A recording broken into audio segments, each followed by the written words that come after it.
हमने पश्चिमी राजनीतिक विचारक का अध्ययन करने के लिए जो पुस्तकें हैं उसके बारे में बात की और पश्चिम के राजनीतिक विज्ञान के बारे में बात की, जिसमें अवधारणाएं हैं और जो नए आयाम हैं 1971 के बाद में वर्तमान में जो कुछ मेन स्ट्रीम पॉलिटिकल थॉट जिसे कहा जाता है उसके बारे में हमने आपसे बात की है।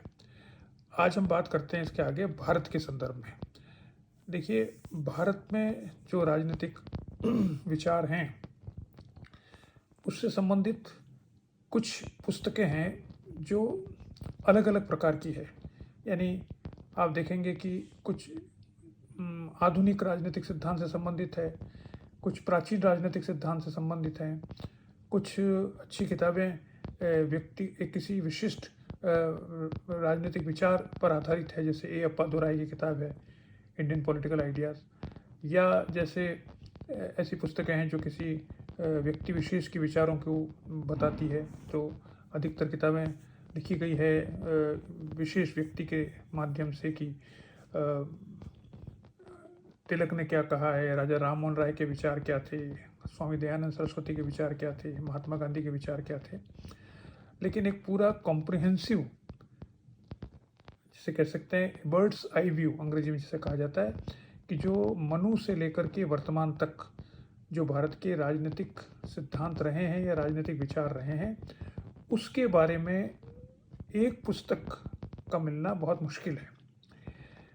ये पुस्तक जिसके बारे में मैं आपको बता रहा हूँ यह है प्रोफेसर वी.आर. मेहता साहब की, जो हमारे शिक्षक रहे थे। उन्होंने ये किताब लिखी है foundation of Indian political thought. इसमें इन्होंने मनु से आरंभ किया है कि भारत के राजनीतिक चिंतन के आधार क्या थे। आधार का मतलब यह है कि इन्होंने जितने भी राजनीतिक विचारक हुए हैं भारत के संदर्भ में जो लोकप्रिय हैं, उनके जो मूलभूत विचार हैं जिनको भारतीय संदर्भ में समझा जाना चाहिए उसके बारे में इन्होंने ये पुस्तक लिखी है। आप देखिए, इस पुस्तक में कुछ बहुत महत्वपूर्ण चैप्टर्स हैं। ये आरंभ होता है मनु से, द कॉस्मिक विजन, फिर वाल्मीकि व्यास दूसरा चैप्टर है। वाल्मीकि व्यास का अर्थ है कि महाभारत और रामायण के बारे में इन्होंने लिखा है, जिसमें जो राजनीतिक विचार थे उसके बारे में। उसके बाद में सूर्य और बृहस्पति, यानी ये जो टेक्स्ट थे बृहस्पति स्मृति जो महत्वपूर्ण है उसके बारे में इन्होंने लिखा है, जिसमें राज्य को कैसे चलाया जाना चाहिए उसके बारे में बहुत महत्वपूर्ण विचार दिए हैं। बाद में कौटिल्य और उसके अनुयायी, इसमें कामंदक वगैरह है। तो ये इन्होंने कौटिल्य जो एक ऐसा विचारक है जिसको पश्चिम में भी रिकॉग्नाइज किया जाता है और जिसकी तुलना कई बार मैकियावेली से की जाती है, उसके बारे में इन्होंने विस्तार से लिखा है। और ये तो मूल जिसे हम कह सकते हैं कि विचारक थे जो जिन्हें हम भारतीय विचारक मानते हैं। लेकिन जो श्रवणिक ट्रेडिशन है बुद्ध और महावीर, उसके बारे में भी इन्होंने लिखा है। और जैन धर्म में सोमदेव सूरी महत्वपूर्ण राजनीतिक विचारक माना जाता है, जिसने जैन धर्म के मुनि होते हुए भी राजनीति में राजा को क्या करना चाहिए, राजनीति कैसे चलनी चाहिए, इसके बारे में अपने विचार दिए हैं। ये भी मेहता साहब ने यहाँ पे स्पष्ट किए हैं। इसके बाद में जो मुगल साम्राज्य था, सल्तनत थी, उसमें क्या कोई नई राजनीतिक विचार सामने आए, तो इन्होंने बर्नी और अबुल फजल इन दो को टच किया है और ये बताने का प्रयास किया है कि मध्य युग में नए प्रकार के राजनीतिक विचार क्या थे। इसके बाद आरंभ होता है हमारा आधुनिक पीरियड, जो सामान्यतः हम जानते हैं कि राजा राम मोहन राय से मानते हैं। तो इन्होंने एक पूरा चैप्टर भारत में, जिसे हम रेनेसां कहते हैं, पुनर्जागरण, जो 19वीं शताब्दी और 18वीं शताब्दी में आरंभ होता है, 18वीं शताब्दी के बाद में, और 19वीं शताब्दी में महत्वपूर्ण माना जाता है। उसमें जो लोग थे जिन्होंने पुनर्जागरण किया था, उसके बारे में उन सबको मिलाकर और आधुनिक राजनीतिक सिद्धांत भारत में कैसे प्रारंभ हुए, राजनीतिक चिंतन, उसके बारे में पूरा अध्याय लिखा है। इसके बाद आता है एक चैप्टर अरविंदो और साहू के बारे में। साहू के बारे में ज़्यादा बात नहीं होती है क्योंकि वो ज़्यादा टेक्निकल माना जाता है और सामान्य परीक्षाओं में उसके बारे में सवाल नहीं पूछा जाता। लेकिन भारतीय राजनीतिक परंपरा अगर हम देखेंगे तो उसका भी महत्वपूर्ण स्थान है।